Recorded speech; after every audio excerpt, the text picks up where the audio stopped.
Okay, Yeah. all right. We're having an interview with Edith Greer on April 4th, 1992, project for the AIC. Edith, I understand that the day President Kennedy was assassinated, you were in Dealey Plaza. Can you tell me, basically, how you came to be there and the events that surrounded that? Well, I worked in the 501 Elm Street, and we decided that the company decided to let us out a little early so that we could get a good stand for the president. So we went down to the triple underpass Elm Street and stood there. You see, be about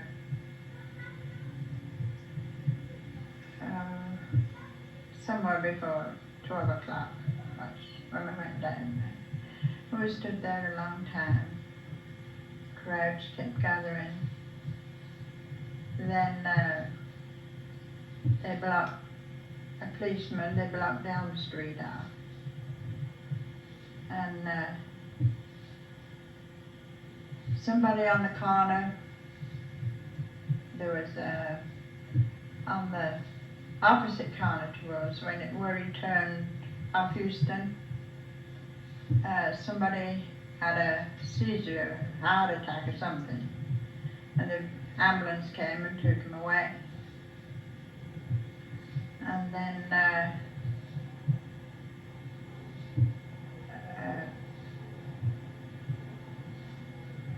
just before Kennedy came around there, a black convertible similar to the one that Kennedy was in. Well, we didn't know it was similar to the one that Kennedy was in until after it come round, but it was a black convertible. Came round the corner, and there was four, they looked like teenagers or young people in it, and they was mocking, you know, doing this, what Kennedy would be doing, waving, you know, to the crowd, and laughing and moving. They went down underneath the triple underpass, and then we happened to look around, and just before Kennedy Kennedy came around the corner, Houston and Elm, and he passed right close to us, and then the car with all the Secret Service men were on it. There was a policeman running alongside of him, between the car and us, running alongside, and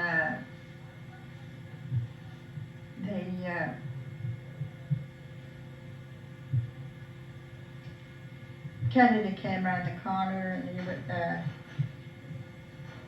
he got to the car with all the Secret Service men got in front of us, was right in front of us when the shots were fired. We heard 4 shots, but they all sounded different. It sounded like they didn't all come from the same direction. But we looked around, and there was the car, like a beige-looking car, was parked in front of the School Depository building, and it was Honest Joe's car. Was parked in front of this thing, in front of the school building, and it had Ruby something on the back, or on the side. It was covered with writing, anyway, and Ruby was mentioned. And when the shots were fired, the policeman just threw his motorcycle down, and all the Secret Service men ran up on the Grassy Knoll there, ran to the Right. Every one of them went that way. They didn't go anywhere near the book depository building. So you'll never make me believe, as long as I live, you'll never make me believe that Oswald did it. He was just, it's just one of them things. Where exactly were you standing? There's a, as you go down the triple underpass, there's a light standard. Then the steps come down from Grassy Knoll, and there's another light standard just below this first light lamp standard. Where were you in relation to the Stemmons Freeway sign, and how far back from the curb were you? I was on the curb, on the edge of the curb. Well, that sign is almost by the steps. So I was this side before you get to the sign. The School Book Depository. Yes, before you get to the sign. And I was right on the curb, right on the edge of the curb. I could have, just like Keith, I could have touched him if I'd have wanted to. Because he was right close to us when we went by. And he was looking at us and laughing, smiling. But all the men, all the Secret Service men, they said one was, we looked down, one was running after the car, but all the rest of them, there wasn't one went to the Kennedy's aid at all. They all ran up on the Grassy Knoll, you know, onto the, used to be a railway yard at the back. You know, you could, at one time, you could just go around the building there, the book deposit building, and you could get out and go back up Pacific. You could get back up on any of them streets. But it was the street. What bothered me was how that car got in front of Honest Joe's car got in front of the book depository building when it was after the policeman was on guard and just blocked the street up, blocked down the street up. There was no traffic coming down the street. How much before Kennedy came through were you in position? How long had you been standing there waiting? Just before, about 20 minutes or more. We were standing there quite a while because that ambulance came and took him away, and then we saw the other car come by, you know, and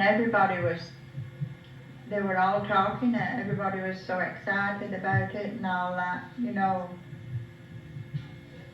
But when the shots were fired, the 4 shots, they sounded, 1 or 2 of them sounded like firecrackers, or backfire, something, you know, the car backfiring. But well, let's slow it down for a second. Let's talk about the first shot that you heard. Where was Kennedy in relation to you? What did it sound like? And where was your first impression as to what it was and perhaps where it was even coming from? It sounded like it was coming from over here somewhere, like we were stood here. It was coming from over there somewhere. Kennedy was like here, and the other car was right, well, there was a space between his car and the Secret Service. They weren't right on top of him, the Secret Service. Was right behind him, and the car was just like, you might say like that, went in front of us. Well, all the Secret Service ran over the Grassy Knoll. They didn't bother about going up the steps either. You know, they run all across the grass. What did that first shot sound like? What did you think it was? It sounded like a firecracker. Heard that fire or something. Somebody, Mabel, the woman that I was with, she was real old then. I know she's not around anymore, I'm pretty sure. But Mabel said to me, oh, they're setting firecrackers off. It's like the 4th of July. You know?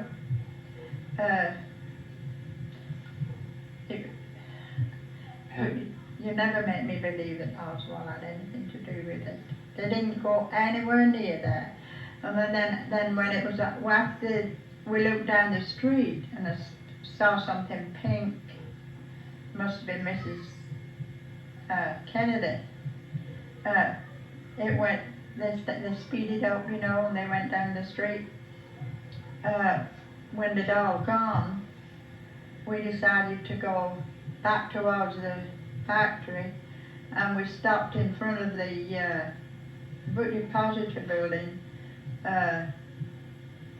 Honest Joe's car wasn't there anywhere around.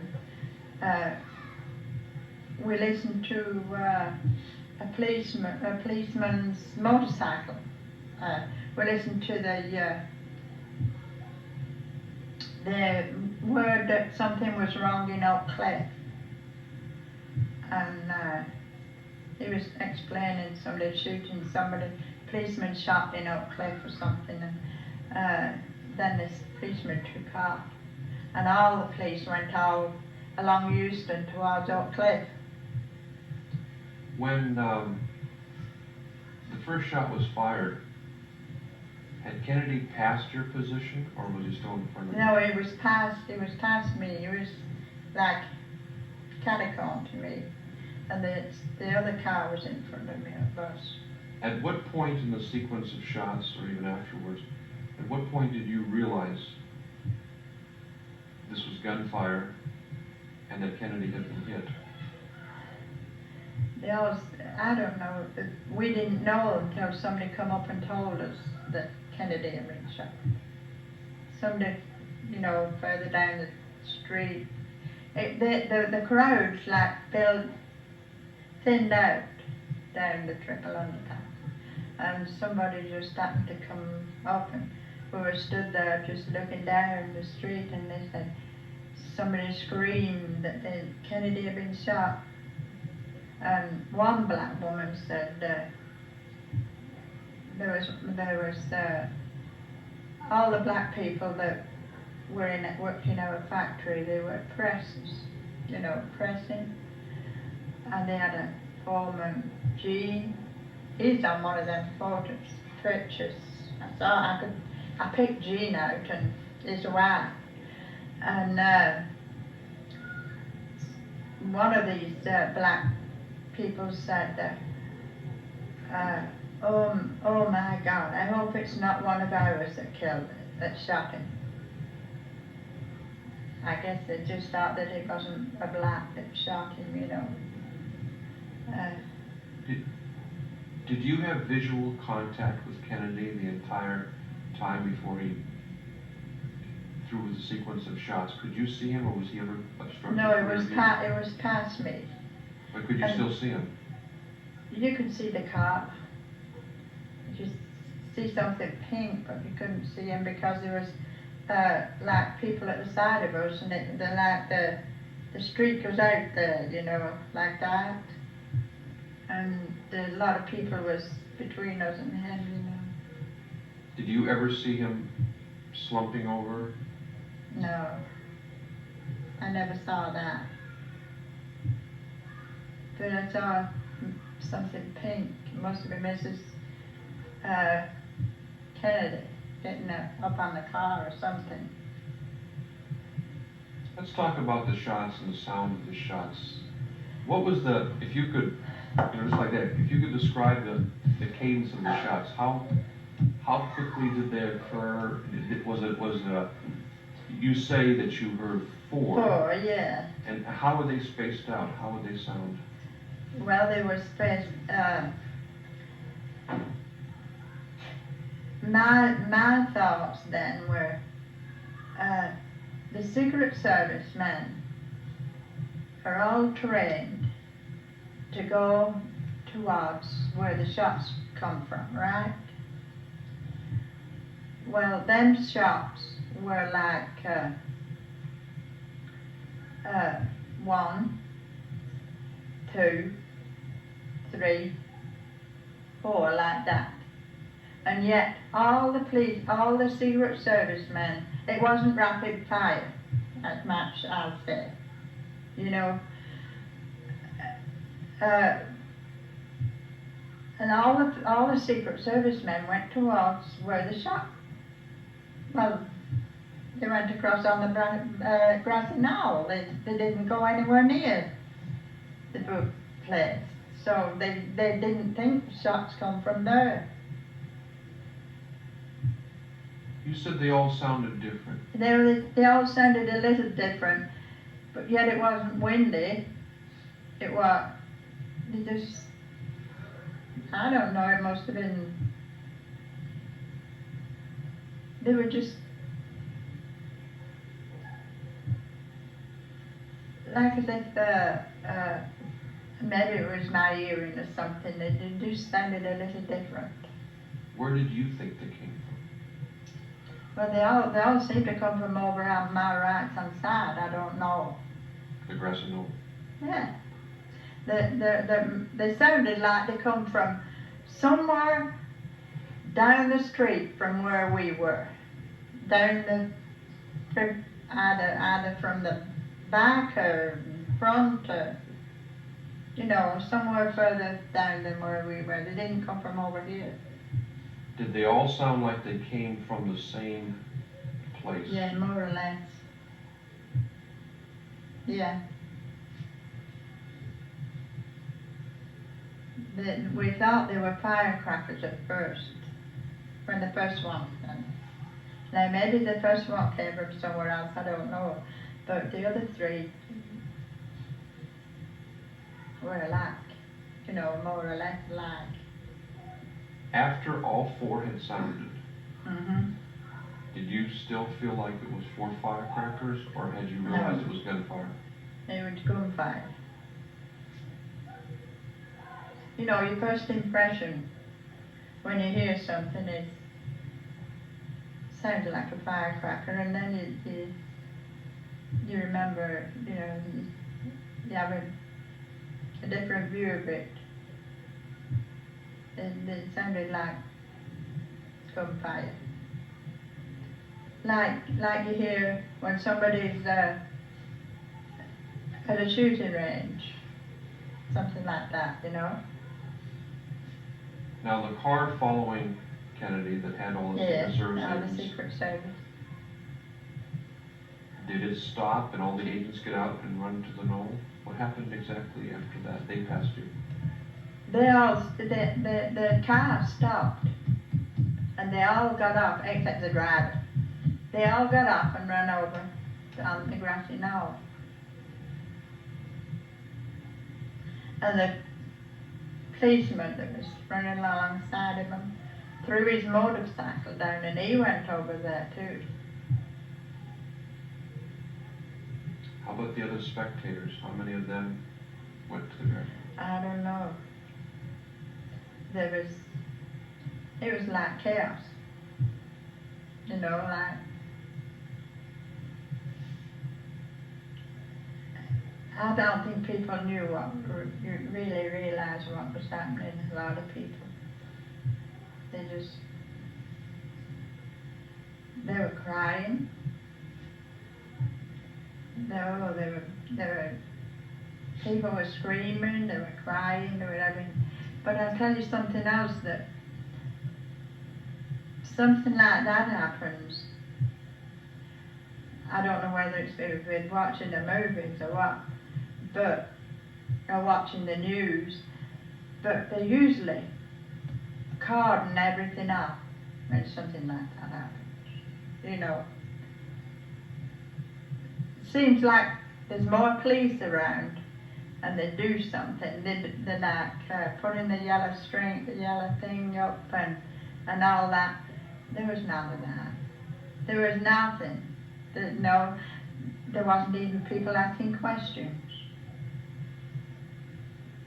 You know, they just let people walk away or just walk off. What did you do after the motorcade left? How long did you stay there? We stayed there listening to the motorcycle cop in front of the building, and then we went up and went back up into the factory, and they told us we weren't working anymore that day. And we looked through the window on the fifth. We worked on the 5th floor. We looked through the window on the 5th floor, and we saw on the 6th floor in the other building, we could see them walking around on the 6th floor, and they were moving the boxes and all this, that, and the other, moving the boxes. And then the man came, a policeman came out of the front door of the depository building, and he was holding the gun up like this. They found the gun, and then there was a lot of people. We kept watching through the window. There was a lot of people kept getting arrested and took across the street, and then let go, and somebody else went in there. They were taking up all the people in there, asking them questions. But there was they didn't rope the place off. From your building on the 5th floor, 5th floor. you could see into the 6th floor of the School Depository. Yes. And you saw them moving boxes in the 6th floor window? Yeah, moving boxes. Who was moving the boxes? The police, I guess. They were searching for something, and they come in our building. They searched our building too. Were these boxes that you saw being moved, were they the ones right there by the open window? By the window on the side. You know, the side window. Not the window on the front. On the side, you know, there's a window around the side. We can see in there. And we saw them walking around and moving things and moving boxes, and then they come up with the gun. They come out with the gun. I don't know whether they found it there or not. We didn't see it, but they came outside with it. And how they don't like this, they found the gun. Rifle. How long after the assassination was this? Could you estimate what time this was? Oh, it'd be almost an hour before they found the gun. I should say about 3/4 of an hour or something. No, an hour. When did you notice that the attention of the police,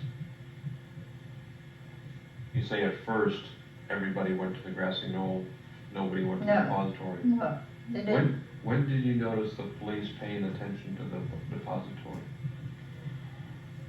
Well, I never saw any police in front of the Grassy Knoll until we saw that police officer with the motorcycle and listened to his radio. I never saw any police go in there at all. We walked up the street. You mean the depository, not the Yeah, Grassy Knoll? yeah. They all went up over the Grassy Knoll, you know. But you had never seen any police in front of the depository? No. Not when we moved away from there and walked up towards the book depository building. We never saw any policemen, only that we saw one on that motorcycle. That's all. How many minutes would you say you stayed in the immediate area of Dealey Plaza, the book depository, after the assassination before you returned to your work? Oh, we stayed there about 10 or 15 minutes. And then we started walking slow, you know, up the street back to this book depository building. And that was when we saw the policeman. one policeman. I guess there was a lot of policemen went inside after a while, you know, because we went in our building and we had to wait for the elevator and went up, and then we started looking through the window, and we saw people moving around in the 6th floor. So I should say it would be about 3/4 of an hour or something like that. But we heard on the radio that policemen had been shot in our clay. A lot of static, you know, a police radio is fast talking and all that stuff, you know. And then that policeman left, and a whole bunch of policemen went with him. From up the street to down Elm Street to, so that.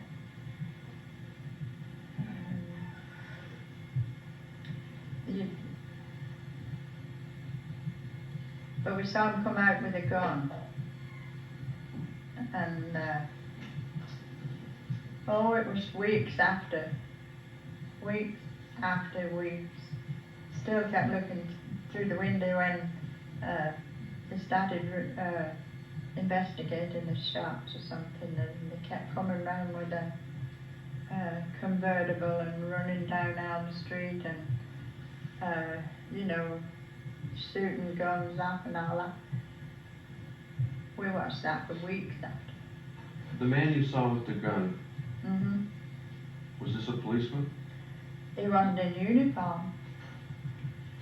He wasn't in uniform. He didn't have a policeman's uniform on. He had like a jacket on. I guess maybe Secret Service or somebody. And he was holding the gun over his head? Yeah, over his head. He kept like this, showing the rifle off because they found it, you know. And he was walking out the front door? Yeah, he came out in front of the book depository and walked across the street to the city, the jail, you know, across. Is that the federal? Criminal courts building? Hmm? The Dallas jail across the Yeah, street? the Dallas jail. So he walked the gun across the street? Yes, he walked it going across the street. And how long would you say this was after the assassination? Oh, I should say about an hour.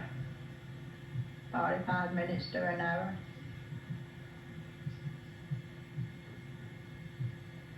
They give us time to go across the street, and we talked to the policeman. We listened to the radio, the policeman on the radio. We walked across the street, got the elevator and went up the stairs, then looked in the window.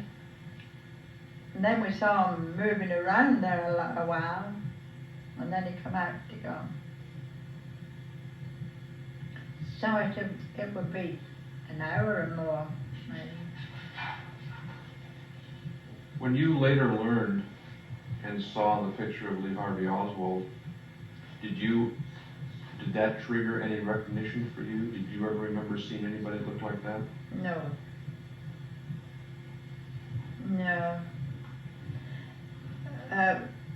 You know, we kept looking, you know, we was looking back, watching our building, supposedly.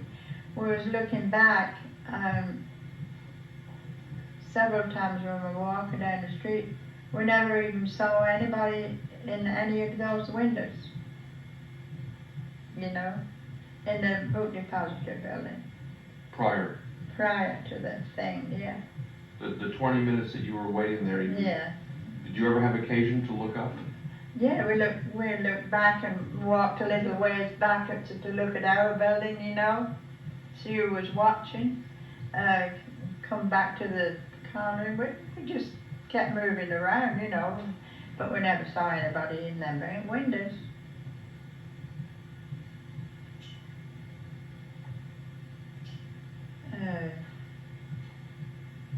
And that's what I say. You'll never make me believe, Of course, my opinion's not the only opinion, but you never made me believe that Oswald had anything to do with it at all. In the 20 minutes that you stood there waiting for Kennedy, Mm-hmm. did you have occasion to notice anybody, anywhere, high up in any of the buildings, in the upper windows of the rooms? No, not in that building or the city jail building across the street. We never saw anybody in the buildings.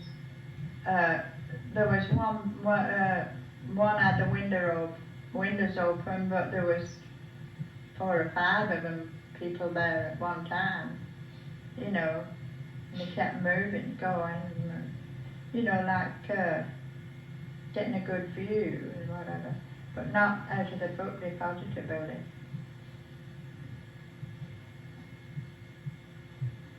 Looking back on it now, well, before I ask you to look back on it, your immediate recollections that day and the days following, did you ever remember anything of a unusual or suspicious nature? Yeah, all of that, Honest Joe's car there, how he got there,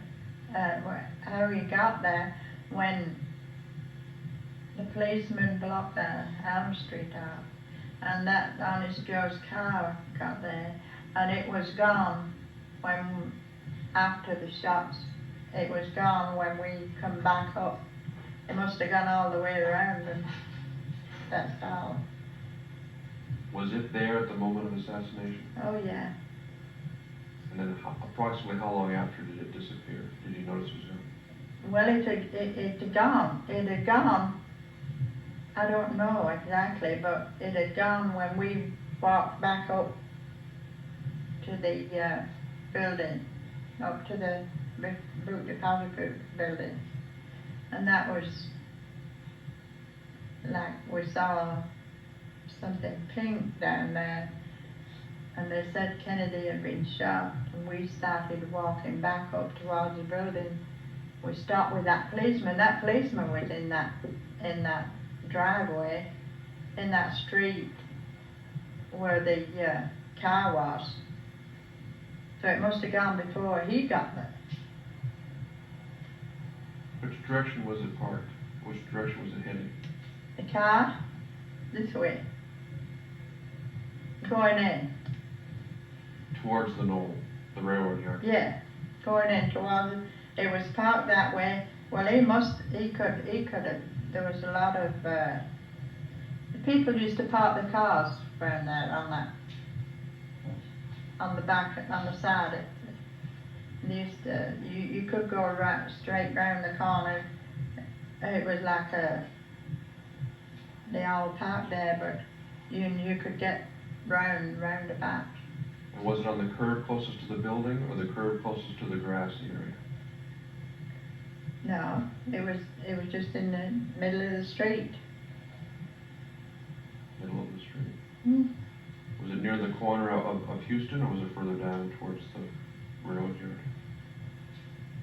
No, it was further down towards the Grassy Knoll. No, just past the door. And they had Ruby written on it, written in different places on the car. So it would be fair to say that in the moments immediately after the shots were fired, that as far as you were concerned, all of the attention of the officials was directed towards the Grassy Knoll. Oh yeah, definite. Even the policeman that dropped his motorcycle there, he went over there too.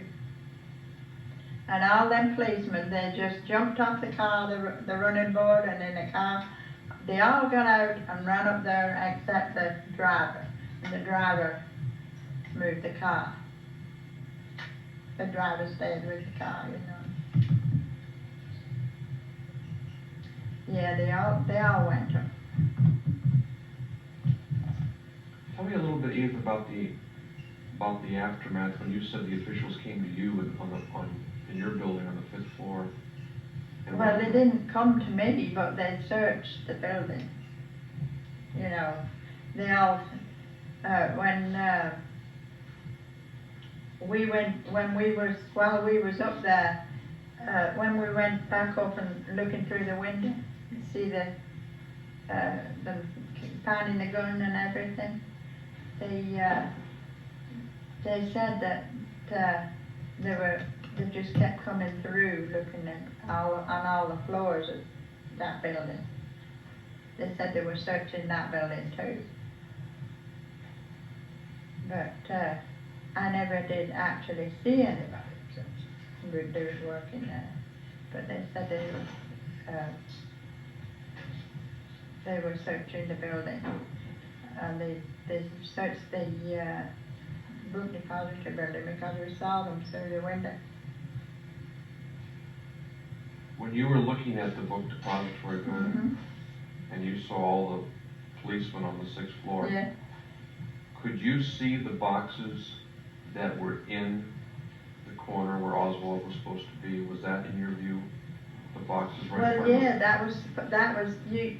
When you're looking at the window on the side is just a little way like the window on this front, and it was like a square like that, and the window on the side is here, the window on the front is there. There were all the boxes between here, right in the corner. And those were the boxes you saw being moved? Yeah, they were moving boxes and they really looking around. Did you see anybody taken into custody that day near the book depository? Yeah, well, I don't know whether they took them into custody, whether they didn't handcuff them, I don't think, but they took people across the street into the jail. And they did that with about 4 or 5, maybe more. They said they were arrested them, so they took them in to be questioned. While you were down the street in the aftermath, did anybody approach you at all? No. Nobody said anything. There was no police came anywhere near us. No policeman at all. I never saw a uniform of any description. So you never saw anybody else being approached? No. Did you see anybody with cameras that day that were shooting?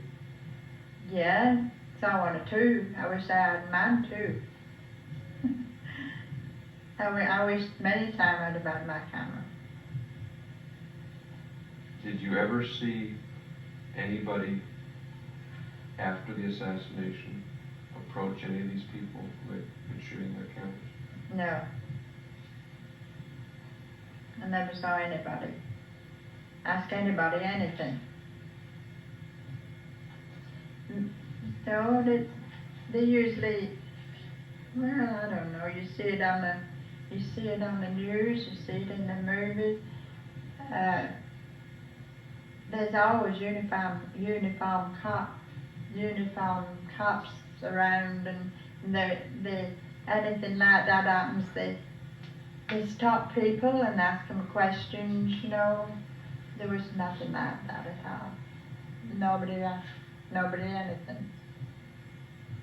Tell me again how you learned that the president had been hit with gunfire. Well, there was somebody that was further down the street where it happened, came up and said, like, was shouting, "Oh, the president's been shot, the president's been shot." That's how we knew. And we looked down the street and saw that all the cars took off full speed or something.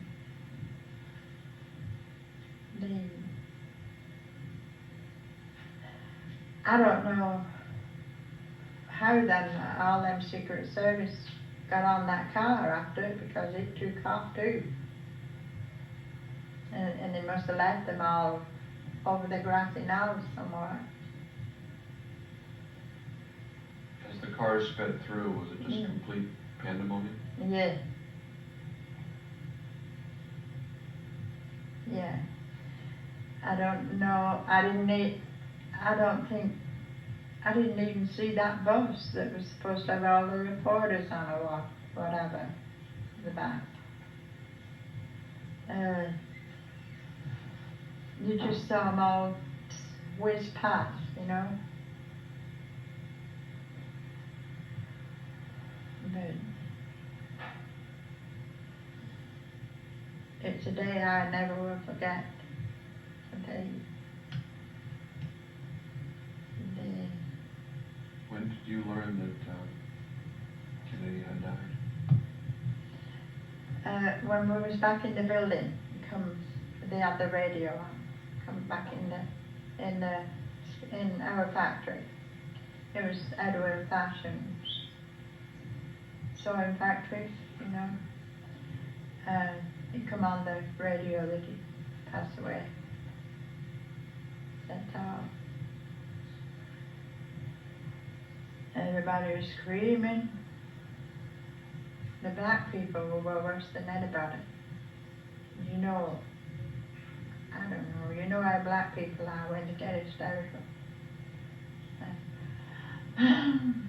At least, you know. How would you characterize the reactions of those people that were immediately standing around you right afterwards? They were all shocked. They were all crying. I never saw so many people crying and all together in my life. I didn't really. I never saw as many people crying all one time. They just didn't know what to do, what to say. What was your reaction later on that night when you learned that Lee Harvey Oswald had been arrested for killing the president, shooting from the 6th floor of the Texas Well, Book Depository? You can't touch my husband now because he passed away, but I told him that night, I said, that's all bunkum. You'll never in the memory of man have me believe that.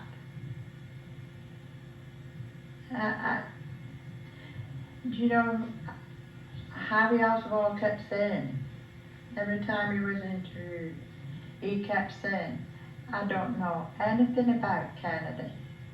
I don't know anything about Kennedy being shot. I had nothing to do with it. Kept saying that over and over again, and I believe it. He didn't know. He was a patsy. He didn't know what he was doing, what he was getting into. How would you sum up your feelings months later when the results of the Warren Commission were revealed? I didn't believe it. I didn't believe it. I read the Warren's manuscripts, or whatever you call them. I read that. There was really no conspiracy, but yet there was a cover-up, and yet there was a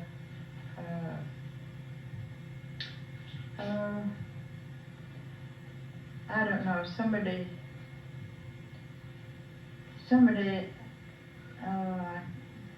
can't exactly say.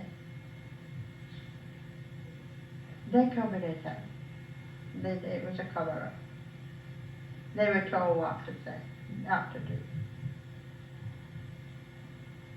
Is that your feeling? Was that your feeling at the time, or is that your feeling No, now, nearly 30 years that was later? the feeling at the time that I read the manuscript, the Warren Commission thing. I have it at home now, the big thing, can't it? I read it. Never meant it. No, it's a cover-up. Somebody new you knew more than what they said they did. No?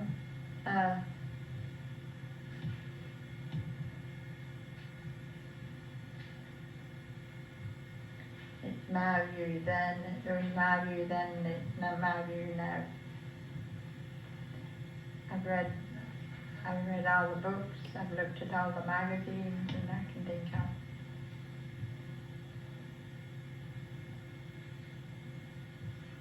Sure, you're pushed in. Now that it's 30 years later, and all this happened since then, how are your feelings now today? I hope they found out who did it, who was responsible. After all, if it's the government should be punished for it. If it's somebody else, they should be punished for it.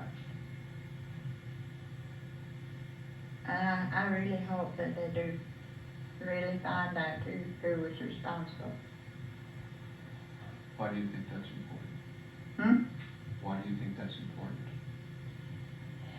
It's important because, for one thing, this is America. And it's a free country. And you should know what's going on. And it's just the way, it's just because it's America, that's it. Should be. We should know who's responsible for it. But it wasn't Lee Harvey Oswald. No, don't believe so. You never made me believe that. Never. As long as I live, you'll never make me believe that.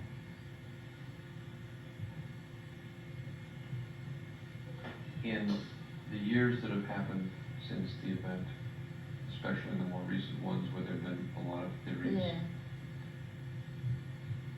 is there anything that comes back to you from that day that now in retrospect makes you wonder about it? No. I haven't had the chance to see that movie yet. JFK. Maybe when I do see it, maybe it'll bring something back that I remember, or something, you know. But I didn't have a chance to see it before I come down here, but I intend to go and see it. I'm sure it's going to be a very moving experience. I know it. I saw a movie, Lee Harvey Oswald, the trial of Lee Harvey Oswald. And I didn't exactly believe that. You know, it like made him out to be the person that did it. You know? And I don't believe it. Maybe if I see this movie JFK they're all talking about, they all say it's a good movie. I hope it is. Maybe it'll be like I said. In the moments after the assassination, do you remember ever seeing any policemen pointing up at the School Book Depository? No. Nobody pointed anywhere near the book depository building. Nobody went near it. In the moments after the assassination, do you ever remember any policemen on the south side of Elm Street looking in the grass for any traces of bullets? No. Everybody that was down that street, that was down the triple underpass, anybody that was down that street, from Euston down, anybody that was down there, saw all them FBI and all the Secret Service everybody, they just saw everybody run over the Grassy Knoll, and that's the only place they went. And the only people that went there. Yeah. How many feet approximately were you away from the Stemmons Freeway sign? Oh, I should say about 4 feet. Like, Stemmons sign is approximately by the steps that go up here. Well, I was just a ways from there, between this street light here and them steps, and then there's another street light there, you know, just past the sign, by the sign. You were very close. You were very close to the sign. Yeah, like I was between the two street lights. Do you think it's possible that any bullets could have hit that sign? Do you remember hearing anything like that? Any bullets?